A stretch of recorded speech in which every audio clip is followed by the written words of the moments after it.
That says it's live right now, right? Yes, we are Okay. now live. Okay. I'm reading where it says live, 14 seconds. This is Leave Us Alone with Grover Norquist, and we discuss all the moving parts of the freedom movement in the United States, the coalition of people who simply want to be left alone by the government and to live their lives. And that's people who want lower taxes, less regulation, to practice their own faith in their own way and be left alone.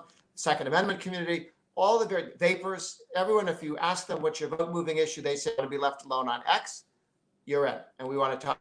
And right now, the government is poking us and spending a bunch to do something that's already been done better by other people. And I'm talking about broadband with Katie McAuliffe. Katie, could walk through with people how much money does the Biden administration say it wants to spend on broadband, and what counts as broadband? Right. So when we talk about what counts as broadband right now, it's 25 megabits per second upload and 3 megabits per second. I'm sorry, 25 megabits per second download, 3 megabits per second upload. And when we say download, that means Download things like, a movie yeah, so when you download is download it. watching a movie, it's accessing the internet, it's, anything you would do along those lines, having things come into you. Upload is when you're sharing things back and forth through the internet, and it kind of requires things to be shared. So a video call can be both download and upload, but really when it comes to speeds that you need for that, they aren't that high. In fact, for high quality video calling, you really only need about 5 megabits per second. And for viewing a Netflix movie high quality, you actually only need about 2 megabits per second, which is pretty amazing, or 0.2, which is pretty amazing. And considering the amount of access that we have at 25 down, 3 up, we have great broadband coverage in this country. Okay, so how much money does Biden want to spend, and what does he want to do with it? And why does he want to spend it? So Biden wants to, yeah, he wants to spend $100 billion on broadband. But he's doing a very narrow definition of what broadband is. And he's saying that it has to be 100 up, 100 down. So calling for symmetrical speeds. This is a big problem, not because the left is saying this is future proofing, which is not necessarily the case. Right now, private providers have the ability to update their systems. They can see what users need and what they don't need. There was only a very small uptick in those upload needs during the pandemic when we all switched over to a lot of video calling. And providers were able to balance kind of the up and downstream needs within their own networks via internet protocols. So having this requirement for 100 up, 100 down means that they're changing the definition of broadband. And when you change it to that, that means a lot less of the country is served. So you can deploy money that is only capable of going to fiber broadband to small areas of the country to compete with sectors that are actually already connected to the internet, rather than going after that true digital divide, the people who don't have any access at all. So, Katie, when they say we want 100 up, 100 down, only cable, fiber can optic, and so satellite technology, which can do just about everything you'd want. Satellites up there can talk to everybody in Alaska without running wires or fiber from one city to another, the size of 1/4 of the rest of the United States. That's a lot of wire if you're going to do broadband through wires rather than wireless, 5G wireless, or satellites. So one of the ways that the government says that we have an emergency is they say people don't have access to broadband, and they define it in two ways. One, how much up and down there are way beyond the normal needs for anybody who's doing schoolwork or watching movies, or but also they then decide which technology is going to be used. And one presumes that there's a lobby in some group that profits off of let's use fiber, not cable, not wireless, not satellite. Yeah, there's always somebody who benefits off of this. There's some suspicions as to who that might be, but rather than throwing maybe the Fiber Broadband Association under the bus, we want to talk about, we really want to work with the administration to open up that idea of, if there is going to be this money, it should be technology neutral, because it's not just wired broadband. So it's not just fiber, it's not just copper, or copper really doesn't even deliver broadband. It's not coaxial cable. It does include wireless, fixed wireless, and satellite connections. So if you want to look at the best way to get broadband to the most people, then you need to look at the entire universe of available connections and what people choose. And a lot of people choose to connect only through their mobile devices.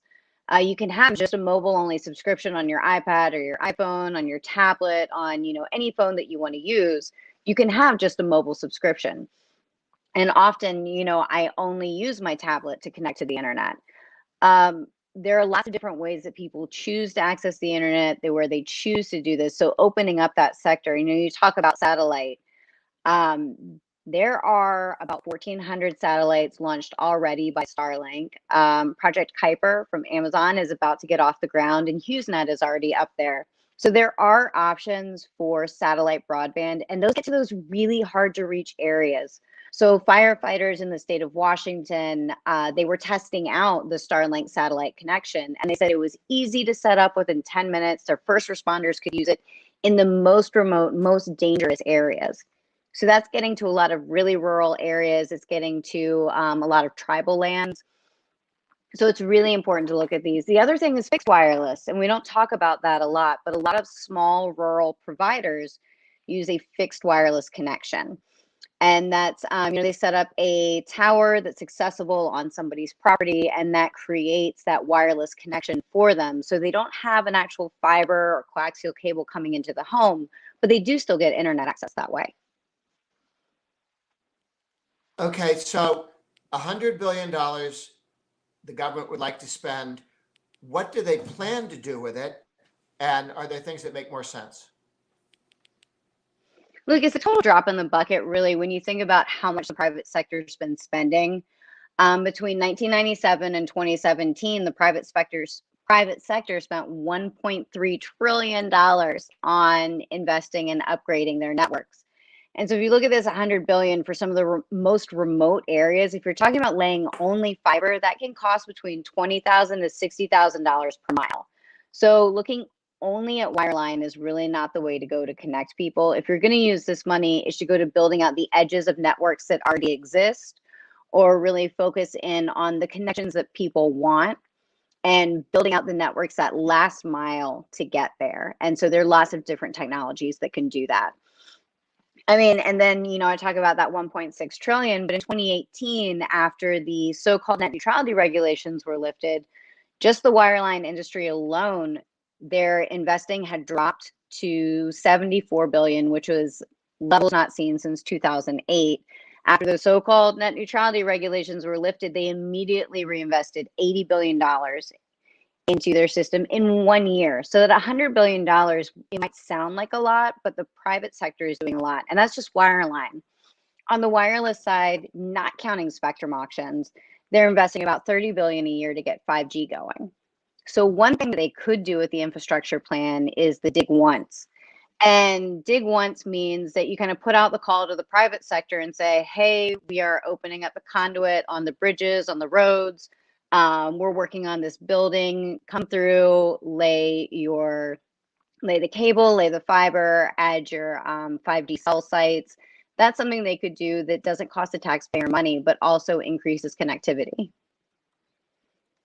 I run into cities or states, Kentucky, where the governor wants to do or the mayor wants to do something big, and that something big is to wire the whole state or do a municipally owned broadband where the city actually sets up broadband access as if it were a public utility. It's just the water running through or electricity, even though there's already cable and access to the internet and so on in many places.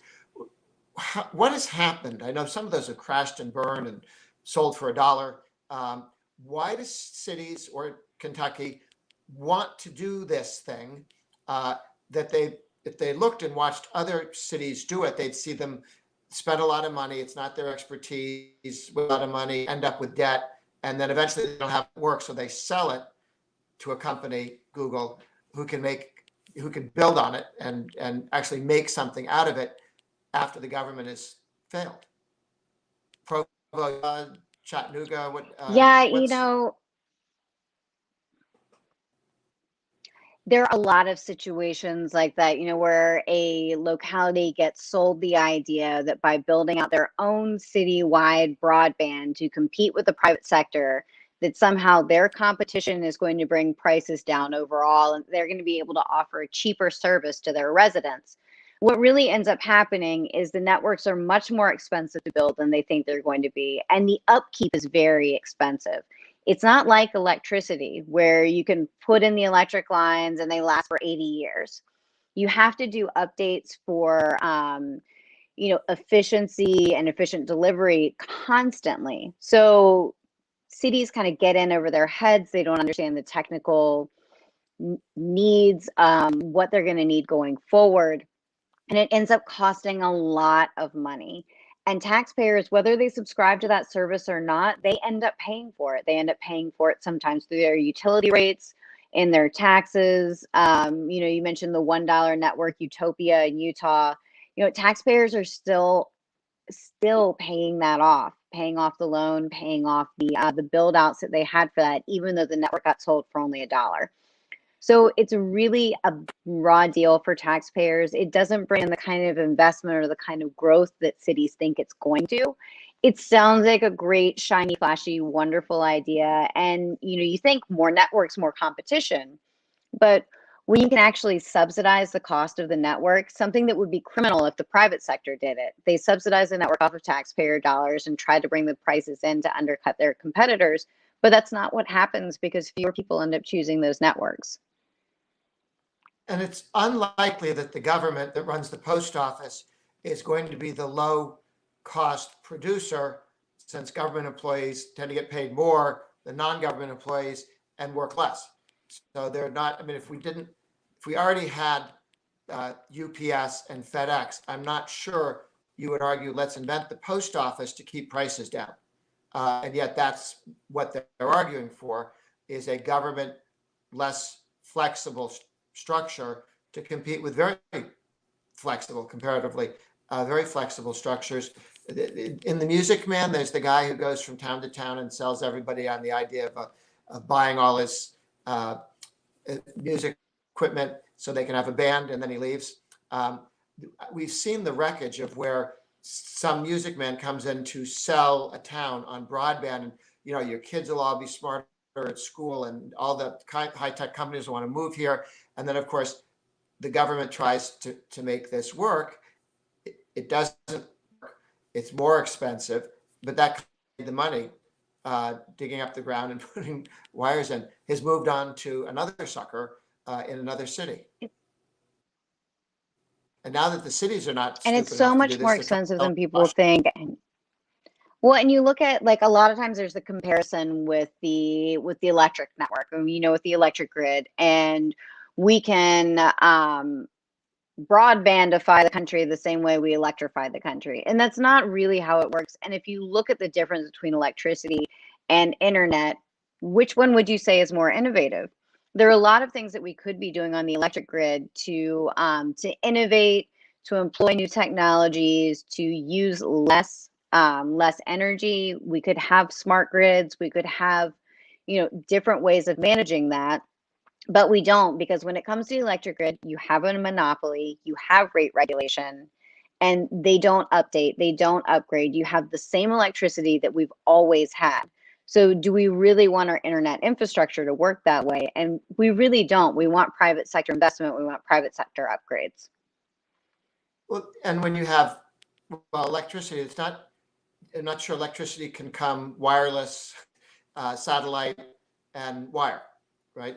There aren't that many different kinds of competition as there are in broadband. And I'm there might be if it weren't government controlled. Good point. I Yeah, well, I did actually talk to a scientist at one point who was telling me, they were working on the ability to deliver electricity via satellite to remote locations. And maybe that's something that we would have experienced earlier on if the electric grids weren't so government controlled. Well, we don't know. I guess Reason Magazine had a great article on evidently the technology for portable phones, mobile phones, was available in 1949, but the FCC didn't open up the potential for that, didn't allow licensing of those, the use of places you could use it in the sky, and therefore it was delayed 30 years, 40 years, until you had widespread use of that. And that was just the government saying we're a monopoly, and everyone will be happy with their normal phones because there isn't anything else, because we aren't allowing it to happen. What else do people need to know is Congress to throw $100 in the air? Are they going to divide it state by state? Is this just sort of welfare for local people who dig up the ground? What? Yeah, there hasn't been really much talk because that's really Congress's purview to decide how money is spent, how it's distributed. But there's a lot of talk of, it going to municipal broadband, and that would be city-controlled broadband.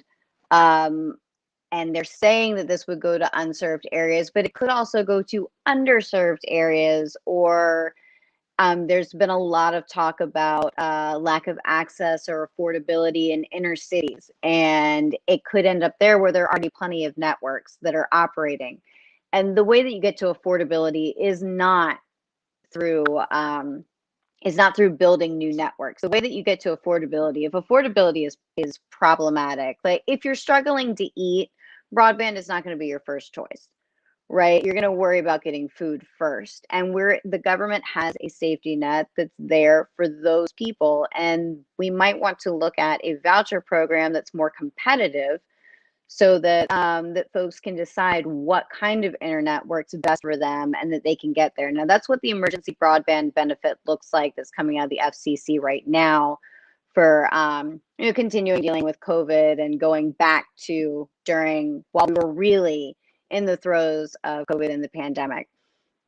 And that program is much more flexible. It allows people to figure out what kind of broadband is good for them, and it gives them the direct benefit rather than having, if you'll remember the Obama phones era, the jokes about people getting free phones, rather than the FCC subsidizing carriers who are giving out things along those lines, rather than really looking at affordability issues. Okay. Any last thoughts? Because we're going to move on. A week from now, we'll be live with Leave Us with Grover Norquist. That's me. And looking at other areas where the government's stepping on people's toes, getting in the way. Last thought, Katie McAuliffe. Well, last thing I wanted to throw out there before we close it out is that a lot of times you'll hear people say that there's better connectivity in Europe or other countries, and yes. Korea. That is not true. Korea, everybody's wired, I read. Right, and that's not true. Look, if you're dealing with a smaller country that's more densely populated, sure, it's a lot easier to get wired broadband into densely populated areas and get those folks connected when you're not dealing with extreme terrain issues like the U.S. has. But when you compare the U.S. and the EU, we've got 86% of households that have a choice of 2 or more providers. In Europe, only 46% of Europeans have that choice. So, I mean, there are a lot more choices here in the U.S. The costs are lower. A price range over price range, costs are lower. And when you look at how many people are connected in rural areas, 49% of U.S. residents have multiple access points, while only 11% of EU residents in rural areas have multiple choices for broadband. So when you're talking about competition, when you're talking about access, the U.S. far exceeds European Union when it comes to access to broadband. And price? Well, really, we're looking more at like investment numbers. So when you think about how much carriers around here are investing It's about 708 per household versus 230 per household in the EU. So they're investing a Wow. lot more to get better service to folks around here. Okay. Well, Katie, thank you very, very much. Grover Norquist here saying thank you very much for joining us, and see you in a week at Leave Us Alone with Grover Norquist. Thank you.